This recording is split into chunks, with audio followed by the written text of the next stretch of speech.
Bom, gente, então dando continuidade aqui ao item 3.2 da nossa apostila, para a gente finalizar e começar a apostila que nós tínhamos distribuído ontem, né, pelo grupo. A história, portanto, é que Carlos assassinara o sobrinho para se apropriar de seus bens e, com isso, garantira, sem que a esposa e filhas soubessem, que o conforto que o esposo e pai provia ao lar era oriundo de dinheiro obtido através de um crime. O marido assim garantira a educação e o conforto à família, mas padecera 40 anos consumido pelo remorso, até desencarnar e permanecer todo esse tempo no umbral, em condição muito difícil.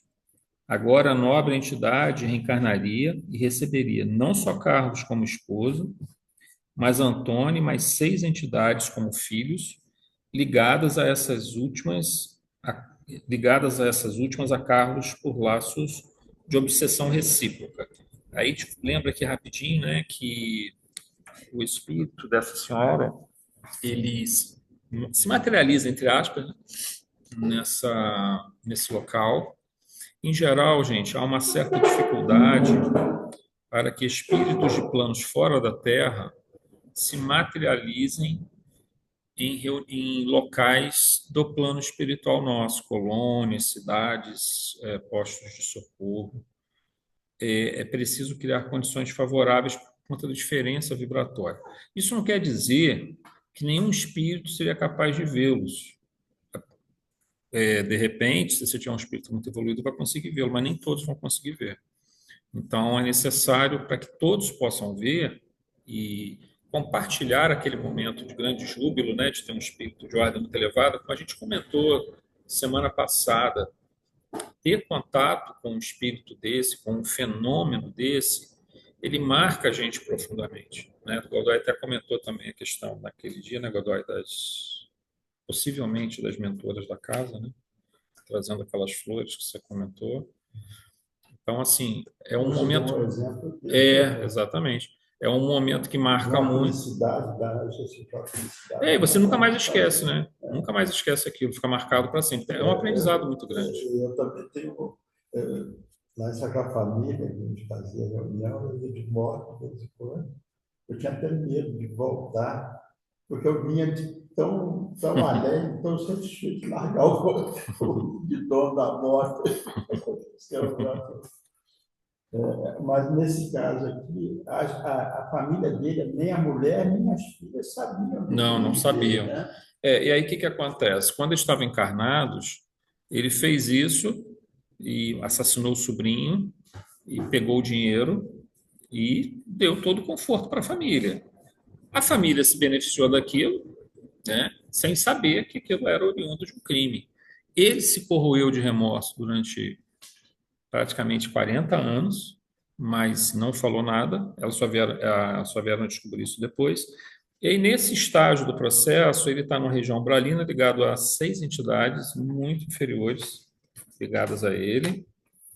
As 2 filhas tentam ajudá-lo e a mãe tenta ajudar o rapaz que foi assassinado. Antônio.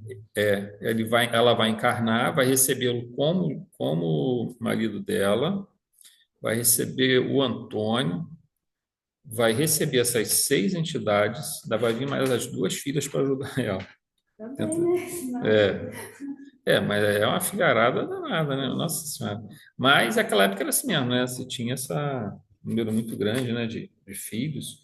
Mas ainda bem que ela recebe as 2 meninas, porque senão, Nossa Senhora, seria uma.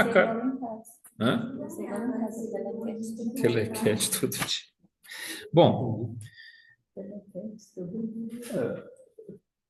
estou apenas reforçando isso, gente. Não é que a materialização de entidades seja uma coisa assim absolutamente indispensável, porque uma parte de espíritos nessas colônias conseguiriam vê-los, mas não todos. Muitos dos que estão, vamos supor aqui que seja nosso lar, acho que é nosso lar aqui, mas vamos dizer que seja nosso lar. Uma parte que está lá vê, outra parte não vê, entendeu? Tem que estar num nível já mais evoluído um pouco. Então, ainda que você vá reencarnar, mas mesmo assim, Alguns veem, outros não veem. Então, ela se materializa para essa finalidade. Muito bem. 3.3, para a gente finalizar essa cochilinha da semana passada. Podemos imaginar a imensa dificuldade que será essa reencarnação para o nobre espírito que ali se manifestava. Haveria um antagonismo natural entre pai e filho, né? Porque o filho foi assassinado pelo pai na outra encarnação, e ainda as demais entidades, pelas condições que se encontravam em região umbralina, representariam um grande desafio para a futura mãe no processo de educação e da manutenção do equilíbrio do lar. Mais uma vez, vemos que o sacrifício em nome do amor a se manifestar na atitude dessa entidade. Vejam, gente, imagina só um espírito que está num plano que não precisa nem mais reencarnar na Terra, já está num plano fora da psicosfera da Terra, já está em planos mais elevados, retorna para encarnar, para resgatar o marido, esse sobrinho, e mais essas entidades ligadas a eles. Então, assim, é claro que ela não vai fazer só isso. Certamente, durante a existência dela, ela realizará muitas tarefas que alcançarão, não assim, não será uma coisa reconhecida publicamente, mas anonimamente ela ajudará muita gente. Inclusive, como eu já tenho insistido um pouco nesse ponto, que nós acabamos por realizar muitas tarefas durante a noite, durante a madrugada, sem perceber às vezes. Então, ela certamente seria um espírito nessa condição, e seria utilizado muito pela espiritualidade, porque como ela se desdobraria carregando o fluido vital junto no perispírito dela, e pela lucidez que ela teria no desdobramento, seria capaz de realizar muitas tarefas em quase que diários, assim. Então, ela não vem, ela vem para por esse imenso amor ao marido dela, para ajudá-lo. Ela se sente meio que devedora, porque ao mesmo tempo ele proveu na última encarnação ela de tudo que era possível para elas estarem bem e as filhas estudarem e tudo isso, terem conforto, e na verdade ele havia se atolado na lama para fazer isso, né? Então ela vem para ajudá-lo, mas não é só ele, tá? Ela acaba sendo uma missionária anônima, realizando muitas tarefas, tá? Muitas tarefas. Mas lembremos que um espírito, quando alcança essa condição, é agora atraído à Terra não mais pelo apego material, mas pelo desejo de ajudar a outros que ficaram para trás. Aqui precisamos nos lembrar que nossa própria evolução nesse momento, se nos considerarmos espíritos medianos para a condição da Terra, ou nossa condição de tempos anteriores, ainda muito imaturos espiritualmente, nós fomos muito ajudados por espíritos superiores que se sacrificaram por nós para se tornarem nossos professores. Então, nada mais natural de que esse ciclo se perpetue. Há ainda outra questão mais pessoal, que é o que sente uma entidade já em outros planos ao ver entes muito queridos presos a processos kármicos muito difíceis. Como ser feliz em um plano elevado, sabendo que pessoas a quem está ligado por profundos laços de amor se encontram em grande sofrimento aqui na Terra? O amor certamente é a resposta. Então, assim, isso é o ponto também que a gente costuma levantar, a questão do inferno, por exemplo, ou a questão de qualquer doutrina que não considere a possibilidade de recuperação de indivíduos que erraram muito, né, que fizeram escolhas erradas, que se perderam. Como poderia uma mãe, né, ir para o céu, vamos dizer assim? É tão absurdo isso. É porque as pessoas, assim, meio que vivenciam a religião sem pensar direito, sem analisar, meio que movidos pelo culto, pelos dogmas, pelo que os outros falam, no caso, o padre ou o que for, e não fazem uma análise crítica, não colocam a razão para funcionar. Como é que poderia uma mãe, ela ou um pai quererem almejar a felicidade eterna sabendo que seu filho está no sofrimento eterno? Que felicidade seria essa? Olha o tamanho desse egoísmo, né? Então, isso, na verdade, se amplia para toda a humanidade, né? Os espíritos muito elevados, eles vêm da mesma forma. Só que eu apelo mais à questão, né, do filho, que é uma coisa que para nós é mais forte, né? Eu não conseguiria fazer isso. Não conseguiria. Não consigo imaginar meus filhos sofrendo e eu lá desfrutando do. Não dá, cara, é impossível. Não tem como você imaginar isso. Então, assim, a ideia de um inferno ela é tão absurda sobre todos os aspectos que você for analisar, mas esse é um dos que mexe mais com a nossa parte emocional, que mostra o quanto é absurdo isso, né? Mas não haveria, aí seria um inferno para os dois, né? Um inferno para os filhos que estão lá no inferno e inferno para os pais que não vão ter paz, não vão ter felicidade vendo seus filhos sofrerem a eternidade. Então, seria um Deus que impõe castigo aos dois, né? A família dividida, uma família sofre, a outra sofre também porque a outra está sofrendo. Então, isso realmente não faz sentido. Um pouquinho de lógica nunca faz mal a ninguém, né, gente? Um pouquinho de bom senso, de lógica nunca faz mal a ninguém. Bom, a gente vai fazer a leitura agora do item As jovens derramavam pranto, as filhas dessa entidade, né? E deixa eu ver só um minutinho aqui, deixa eu me localizar também. As jovens derramavam pranto comovedor. Se faz para a gente, ô, Rosa? O novo é o 46, né? 45. Bom dia. As jovens derramavam um pranto comovedor em que se misturavam angústia e alegria. E a matrona iluminada, revelando-se em despedida, acrescentou: Não desanime. O tempo é a das mais preciosas dádivas do Senhor, e o tempo nos auxiliará. O porvir reunir-nos-á, de novo, em abençoado refúgio terrestre. Eu e Cláudio, então renovado, receberemos muitos filhinhos, e vocês duas estarão entre eles, reconfortando-nos os corações. Terei sobre o peito algumas pedras preciosas por lapidar, no esforço de cada dia, e dentro da alma, duas flores, em ambas cujo perfume celeste me sustentará as energias necessárias à perseverança até o fim. Compensar-me-ão vocês duas de todas as canseiras, juntas pelo amor imperecível, trabalharemos sustentadas pela recordação, embora imprecisa, da gloriosa vida espiritual que um dia nos acolherá, felizes e triunfantes. Lembremos-nos de Jesus e avancemos. Silenciou a emissária e as moças, provavelmente desavisadas de que o tempo permanecia esgotado, abraçaram-na de encontro ao coração, sedentas de carinho. A mãezinha beijou-as enternecida e, após saudar-nos cordialmente, tornou à tribuna, em cujo topo desapareceu ao nosso olhar numa onda de neblina evanescente. Entreolhamo-nos em lágrimas, como quem tivera permissão de repousar a mente em branda melodia. As irmãs retomaram o lugar que ocupavam e a música balsâmica se fez ouvir, renovando-nos o ambiente, obedecendo, certo, ao intuito de modificarmos o campo vibracional. Ponderando na incomensurável bondade do Pai, recordei os laços afetivos que me ligavam ao pretérito e observei, mais uma vez, que todas as medidas do bem são planejadas e pacientemente executadas pelos que se angelizam nas virtudes do céu, lastimando intimamente as oportunidades perdidas noutro tempo, quando o verdadeiro entendimento da vida me não felicitava o espírito.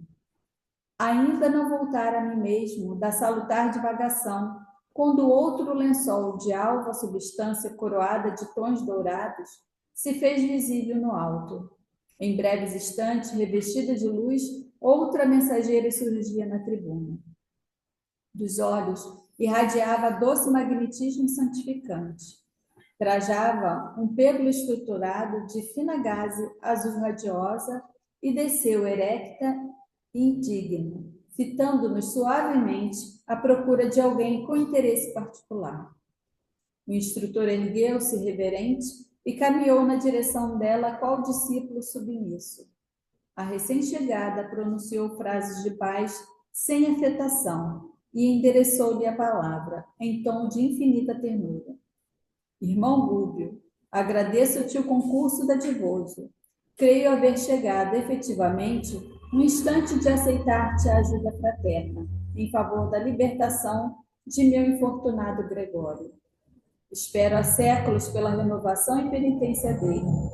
Pressionado pelos imensos recursos do poder no passado distante, cometeu hediondos crimes da inteligência. Internado em perigosa organização de transviados morais, especializou-se depois da morte em oprimir ignorantes e infelizes.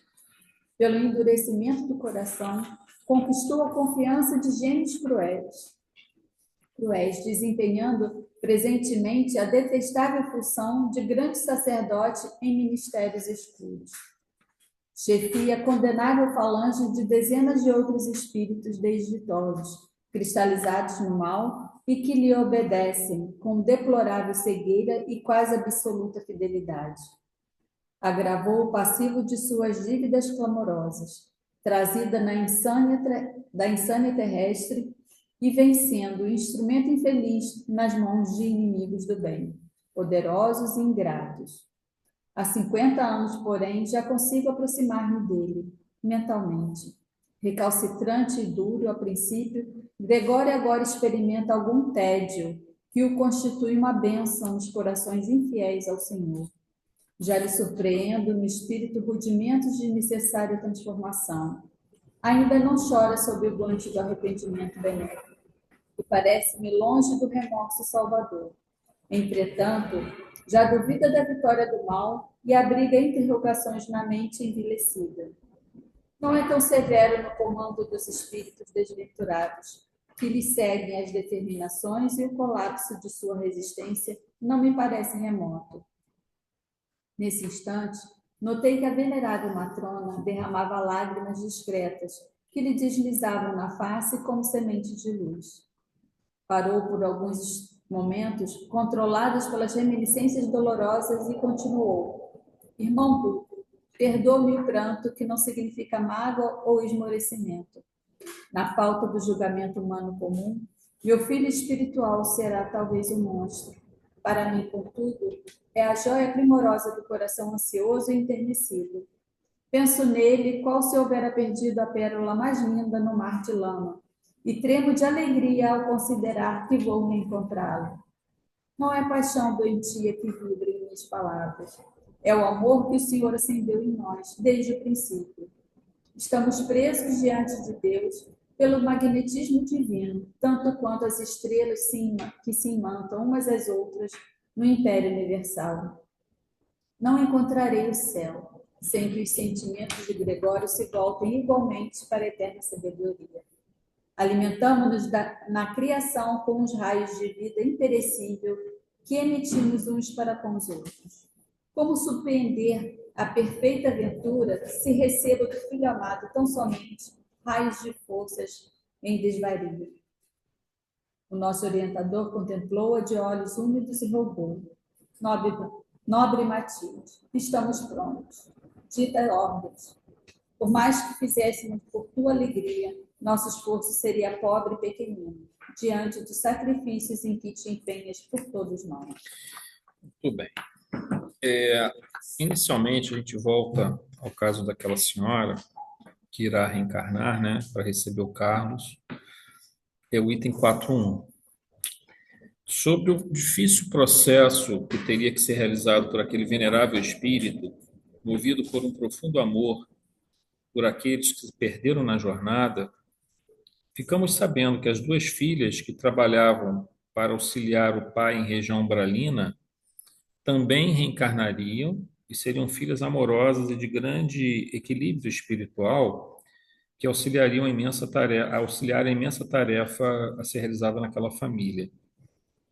Aqui destacamos um ponto que será útil na compreensão do tópico seguinte. Trata-se da frase dita por aquele espírito antes de partir novamente para regiões mais elevadas, que ela se desmaterializa, né, e retorna para a região de onde ela veio. Mas ela fala o seguinte: o tempo é das mais preciosas dádivas do Senhor e o tempo nos auxiliará. Aqui ela se refere ao tempo necessário para a cura de profundas feridas da alma, o tempo para que sementes plantadas possam germinar em terreno difícil, crescer e florescer. Um espírito profundamente endividado precisa de tempo para ressarcir seus débitos. Um espírito profundamente enredado em profundas ilusões materiais precisa de tempo para que o tédio, que inevitavelmente se instala, o incite a sair desse estado de torpor. O espírito criminoso muitas vezes precisa do tempo para que suas vítimas do passado o perdoem e ele possa recomeçar com menor carga de obstáculos. Assim, então, é o tempo, abençoado recurso que Deus nos concede em nossa grande jornada. Não há como, gente, nós imaginarmos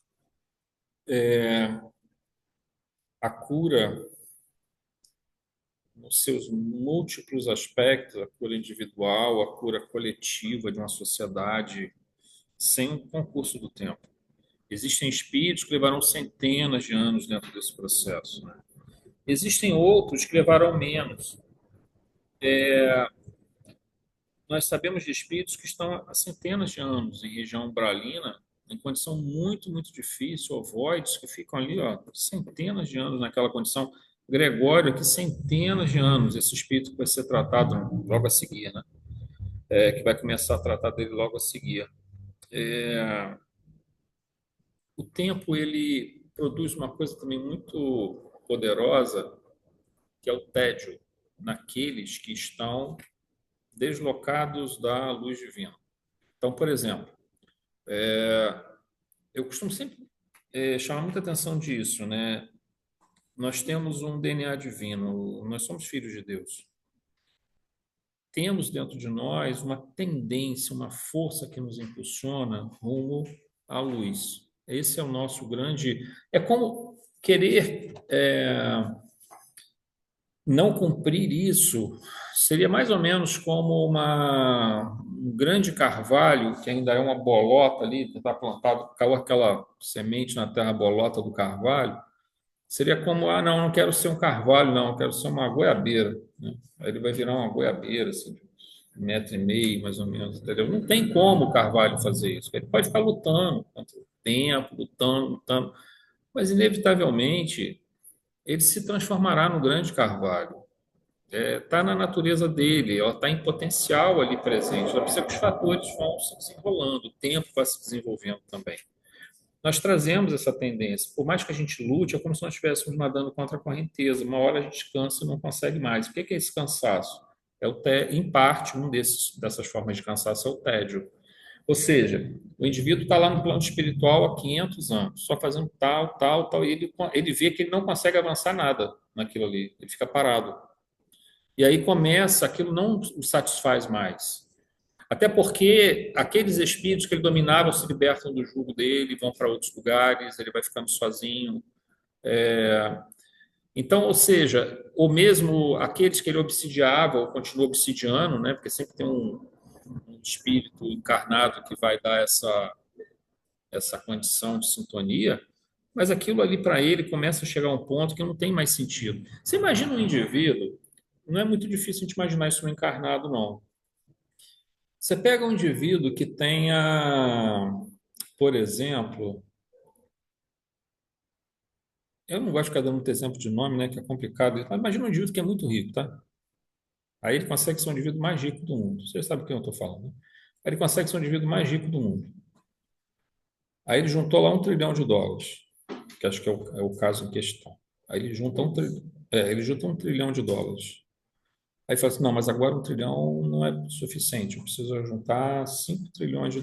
Mas aí, onde vai chegar isso? Vai chegar um ponto que isso não tem mais nenhum sentido. O que pode ter sentido para ele não é mais o poder e o dinheiro. Seria a capacidade dele estar influenciando. Aí sim, eu acredito que o espírito possa conseguir se manter motivado. Tipo assim, eu estou revolucionando várias áreas do mundo, por exemplo.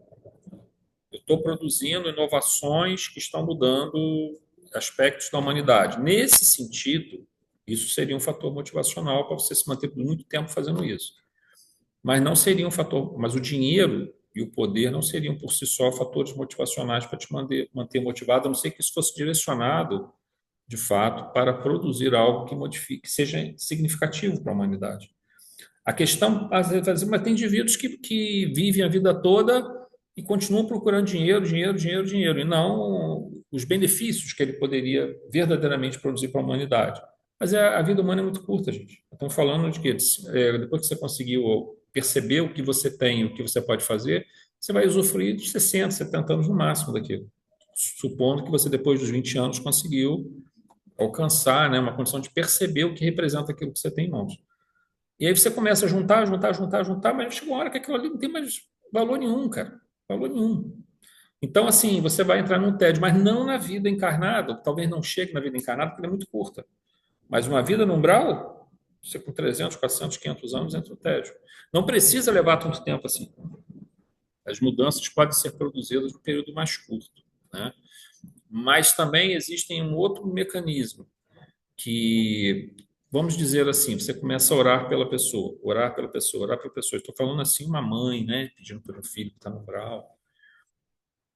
É difícil, mas ela vai devagarzinho, movimentando algumas engrenagens da psique dele que começam a produzir mudanças.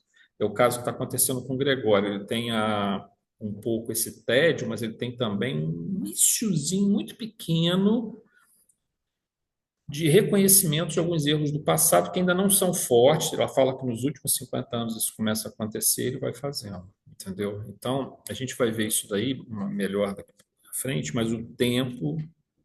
Às vezes, por exemplo, se chega uma pessoa aqui no centro, aí ela vai vir com um problema gravíssimo, gravíssimo. Tipo assim, uma neurose, quase uma psicose muito grave. E você, por mais que você dê conselho, por mais que você fale, por mais que você aplique passe, a pessoa não melhora, ela não sai daquele estado. O que não quer dizer que o que está sendo feito não está sendo depositadas aquelas sementes ali que vão germinar, crescer e florescer no momento oportuno, mas tudo isso demanda tempo. Tem coisas que nós. A única coisa que nós podemos fazer é assegurar que aquela pessoa não fique desamparada dos recursos que Jesus nos propiciou, que a doutrina espírita nos propicia. É o que nós podemos fazer. E temos que aceitar se aquela pessoa não conseguir se modificar, porque ela também ela carrega, às vezes, uma carga tão pesada dos erros do passado que vai precisar de muitas reencarnações mesmo.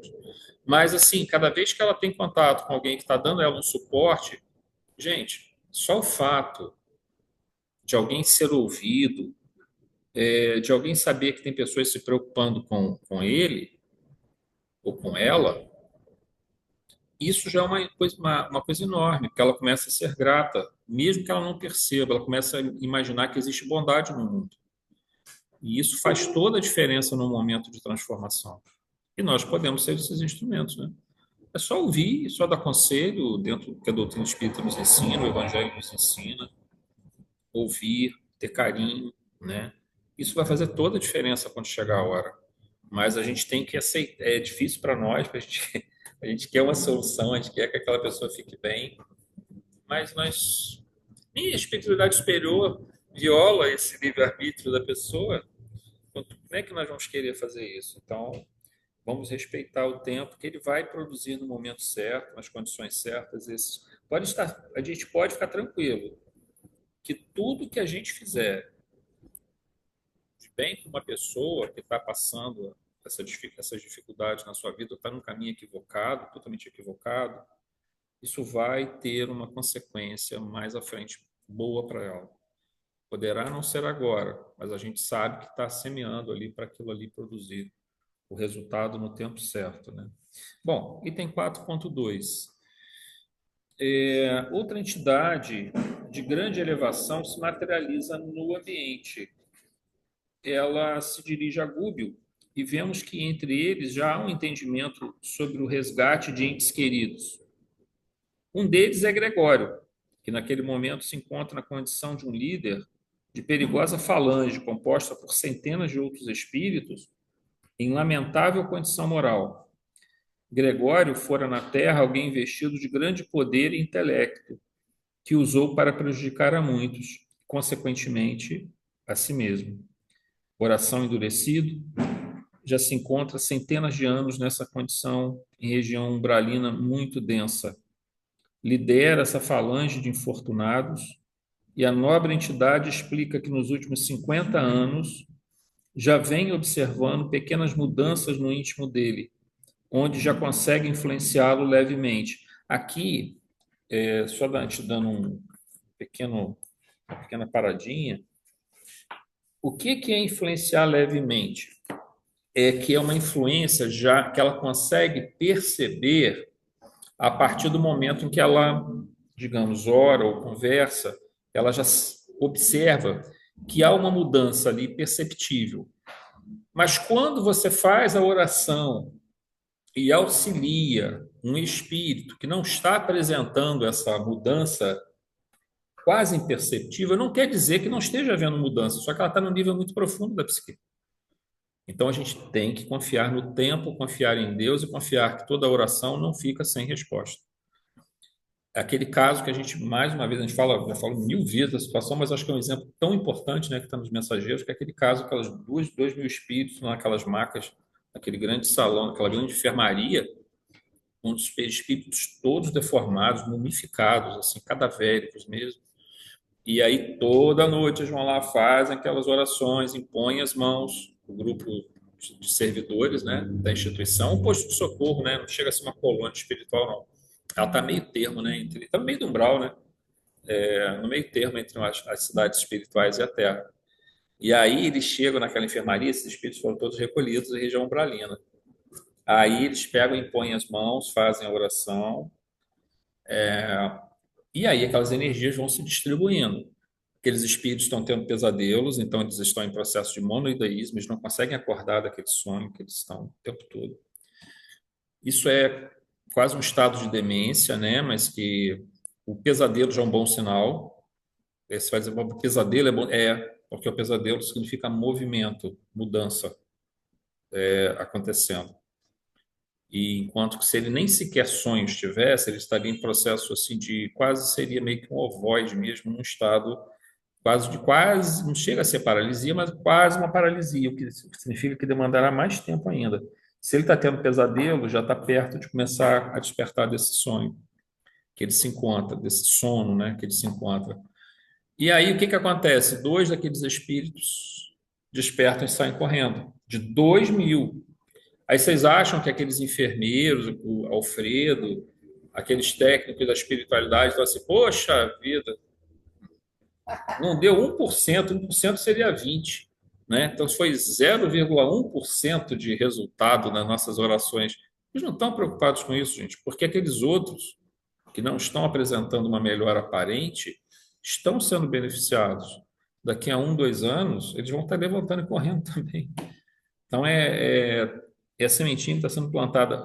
A oração ela vai devagarzinho, penetrando essas camadas mais profundas, essa casca perispirítica, esses cascões que eles criaram, os cascões fluídicos, cascões, a gente chama às vezes de cascões astrais, e vai tirando aquela camada de defesa e vai entrando no nível do psiquismo e vai ajudando esse espírito a se recompor. Então a gente tem que. É difícil para nós, às vezes, lidarmos com isso, porque nós queremos uma cura rápida. Queremos que a pessoa que nos procura em prantos, que nos procura em desespero, tenha uma cura rápida. Assim, a gente não sabe o tempo de Deus para aquela pessoa. Quanto é necessário para que a melhora de fato dela não seja apenas aparente, mas uma melhora verdadeira. Então a gente tem que ser movido pela fé também. Temos que acreditar, temos que ter a esperança e o entendimento de que nós temos que fazer a nossa parte da melhor forma possível. O resto virá como consequência natural. Gregório já começa a sofrer os efeitos do tédio oriundo de tal condição após longo tempo mergulhado em ilusões de poder e exercício de tirania. Aí você fica exercendo a tirania, fica exercendo a tirania, fica exercendo a tirania. Ele faz justiçamento, ele é como se fosse um promotor que se coloca como digamos assim, um julgador, né, da humanidade pecadora. Mas uma hora você vai se enjoar daquilo, cara. Você não vai ter mais o que fazer com aquilo ali. Aliás, quando a gente olha, eu até comentei isso aqui na sexta-feira, quando a gente olha a história de Jó, tinha também um promotor lá ao lado de Deus falando assim, ó, você tem que testar o Jó aí, ele tem essa, ele faz essas orações, ele faz os cultos, ele faz tudo para você, mas ele tem um rebanho, tem uma família grande, tem uma plantação, é rico, tem um monte de servo. Se você tirar isso dele, tem uma saúde de ferro, se você tirar isso tudo dele, ó, ele vai se voltar contra você. Era o promotor ali, entendeu? Então tem que tomar muito cuidado, né, com isso aí, né? Na verdade, não, e não fala um demônio, tá, gente? Porque, na verdade, não existe a figura do demônio no Pentateuco. Existe a figura desse indivíduo que é um instigador ali junto a Deus para tentar meio que se contrapor ali e colocar a humanidade à prova, tá? Pela sua condição intelectual que é elevada, essa é uma questão interessante também, gente, que por um lado, isso pode insuflar o orgulho, a vaidade, a ilusão de poder, que dificulta o processo socorrista. Por outro, a mesma intelectualidade servirá em dado momento para que ele perceba que o caminho tomado não lhe satisfaz, que tudo que ele ali realiza já parece não fazer sentido. O que eu quero dizer com isso? Quando se planeja, a gente vai ver o caso dele, a gente vai ver que é mais ou menos essa questão do Gregório. É estranho o planejamento reencarnatório dele, porque parece que estão dando muita colher de chá para ele ali no processo reencarnatório. Na verdade, ele vai ter uma sequência de muitas reencarnações. Só que quando o espírito ele tem um intelecto muito forte, ele facilmente cai na tentação da vaidade e do orgulho. E facilmente pode se tornar um líder e agravar ainda mais os seus débitos, que é o caso dele. Porém, quando ele muda suas diretrizes, ele tem condições de uma recuperação mais rápida do mal que ele fez. Por quê? Porque ele consegue compreender melhor toda a extensão do erro, pelo próprio desenvolvimento intelectual dele, e desde que os valores estejam sendo novamente renovados e o auxílio espiritual, no caso da mãe dele, da Matilde, esteja junto dele, isso é uma força, o intelecto é uma força poderosíssima se ele está a serviço do bem. Eu costumo dizer assim que sabedoria seria. É uma visão minha, tá, gente? Porque esse tema é muito complicado. Às vezes o Kardec usava muito o termo sábios, por exemplo, para se referir aos indivíduos que eram cientistas, por exemplo. Mas eu vejo uma forma diferente, sabe? Eu acho que o sábio é aquele que usa a inteligência para o bem, a pessoa que usa a inteligência para fazer o bem, para evoluir a humanidade, para ajudar a humanidade. Então, ele pode, se ele tem um intelecto, ele tem metade disso aí. Não é sábio, mas ele tem uma metade disso aí. Se ele conseguir transformar isso num desejo de fazer o bem, ele vai mover montanhas, entendeu? Então, eu acho que por isso que ele recebe vocês vão ver, ele recebe uma reencarnação que é muito perigosa. Mas, por outro lado, se ele compreende o erro que fez, o intelecto dele assegura uma compreensão mais firme desse processo. É claro, assim, que também, gente, quando a gente tem planejamento reencarnatório, e nesse caso do Gregório, ele dá tanto trabalho à reencarnação dele, quanto a reencarnação de um Chico Xavier, por exemplo. Por quê?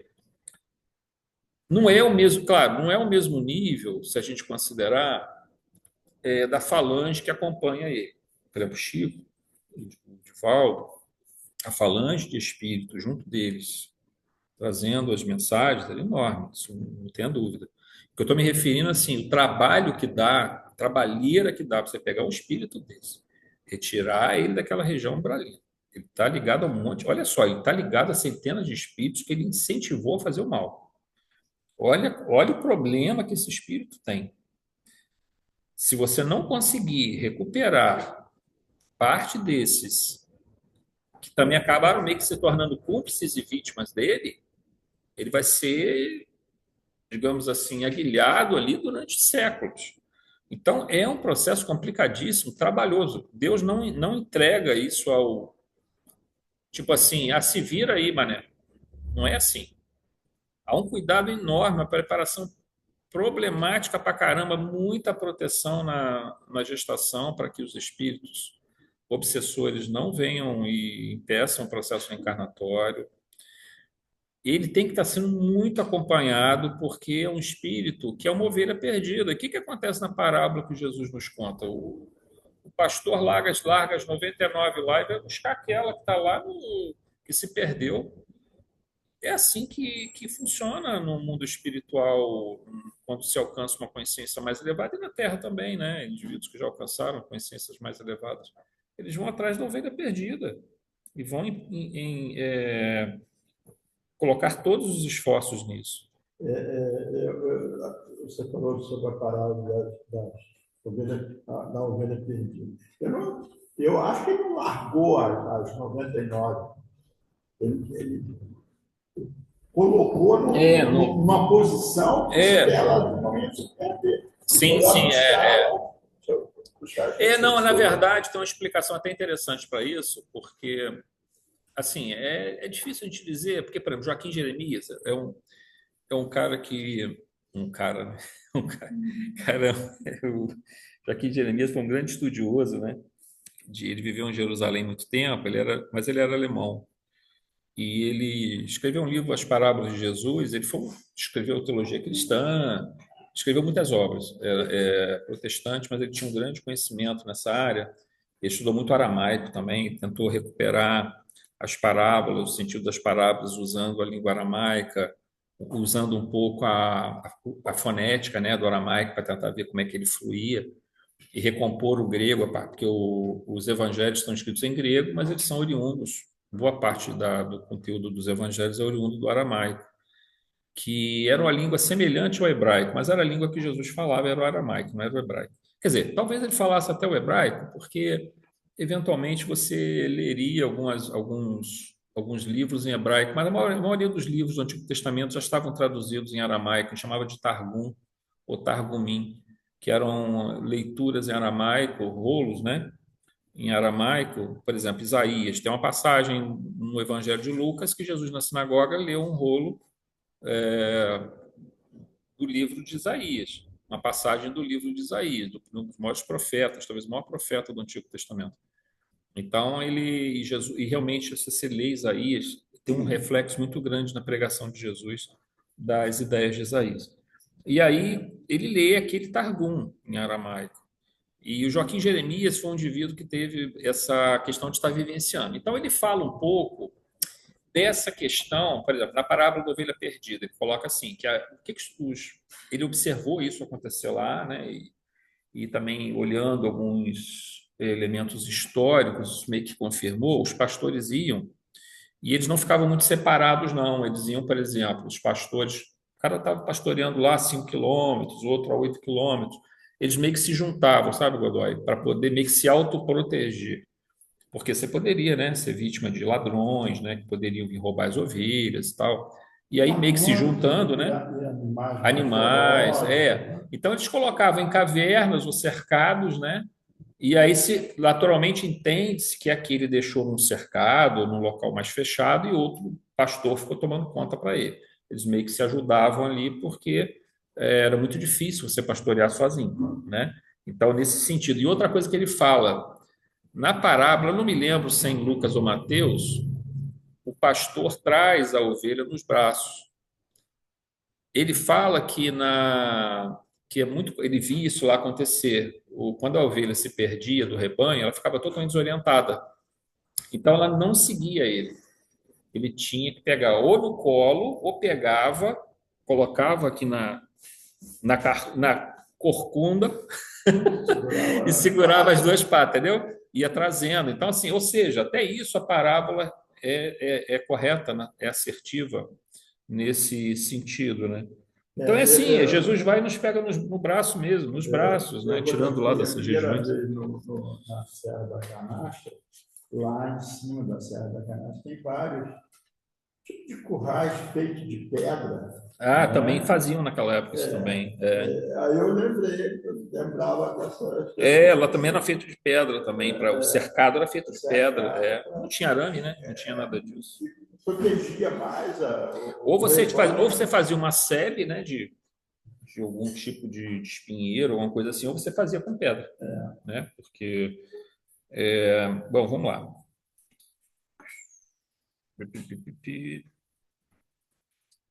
4.3. A nobre entidade que se chama Matilde esclarece a Gúbio que Gregório lhe é um filho espiritual e que ela não poderia usufruir das venturas de regiões elevadas, deixando-o entregue ao desvario em que se encontra. Importante destacar que Matilde, conforme citamos no item anterior, já havia detectado pequenas mudanças no pensamento de Gregório, que por muito tempo se mantivera hermético, né? Se mantivera fechado, né?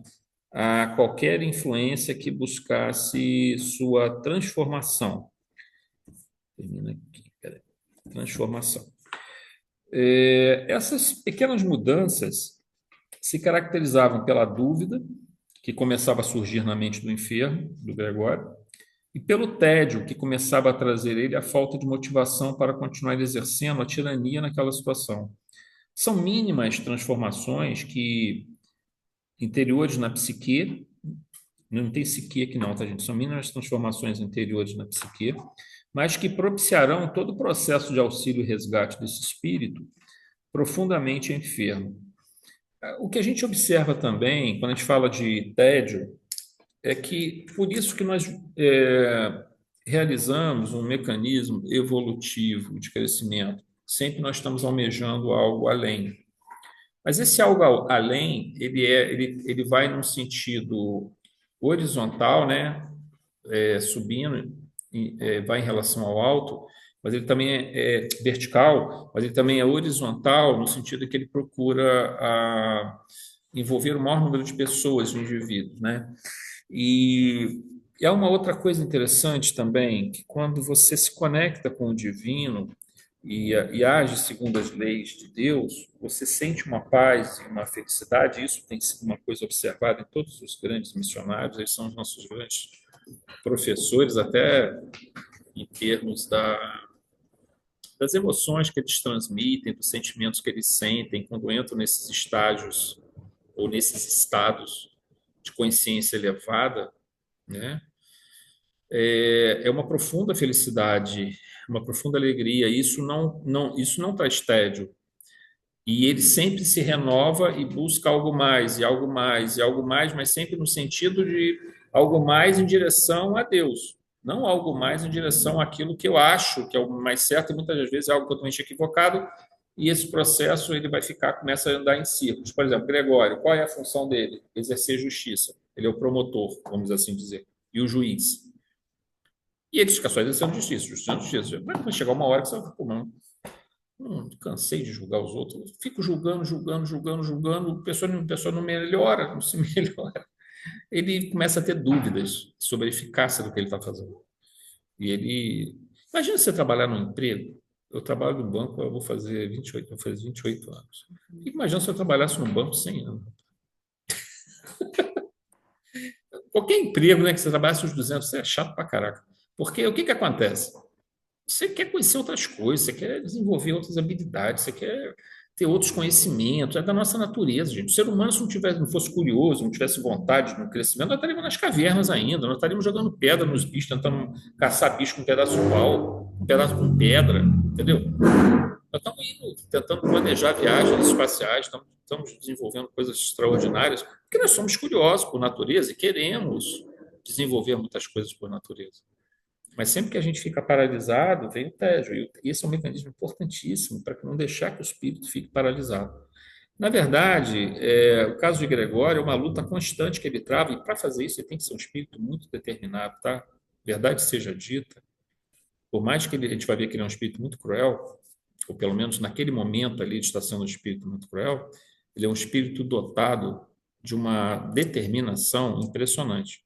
Porque você ficar, sei lá, 300, 400 anos, batendo contra um muro, que é o que nós colocaríamos, tentar lutar contra a lei de Deus, nadar contra a corrente. Durante 300 anos, você tem que ser um espírito dotado de uma determinação impressionante, até que você não resista mais, não consiga mais resistir àquilo. Agora, imagine um espírito dotado dessa determinação e dessa intelectualidade que ele tem, se ele agora se volta para o bem e resolve fazer o bem. Olha o potencial que tem daí dele ser um grande missionário. Vai demorar, claro. Ele vai ter que corrigir muita coisa, ele vai ter que Mas quando ele fizer isso, ele vai ter, ele é um espírito importante, por isso que a gente fala, esses espíritos muito que estão há muitos anos nessas regiões. Gente, um espírito desequilibrado em região branca não fica tanto tempo assim, não. Um espírito que eu digo assim, desequilibrado, que não tem essa disciplina, que não tem essa determinação, que não tem esse intelecto. Em geral, ele mais rápido, algumas dezenas de anos, a maioria, né? Algumas dezenas de anos ele joga a toalha, ele não consegue se manter muito tempo. Esses espíritos estão há 1000 anos ali, 500 anos, gente, são entidades poderosas no seu sentido de vontade, de determinação, de exercício do poder, ou às vezes de intelectualidade.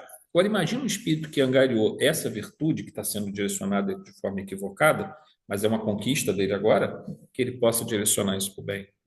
Ele se tornará um instrumento da espiritualidade superior para fazer maravilhas. Então, por isso que a gente fala, até do mal você vai tirar o bem, porque a lei divina não poderia permitir que o mal se prosperasse por si mesmo, né? Ela tem que ter os próprios elementos de correção, só que demanda a existência do nosso amigo tempo. Bom, gente, nós vamos dar uma paradinha então aqui, vamos pausar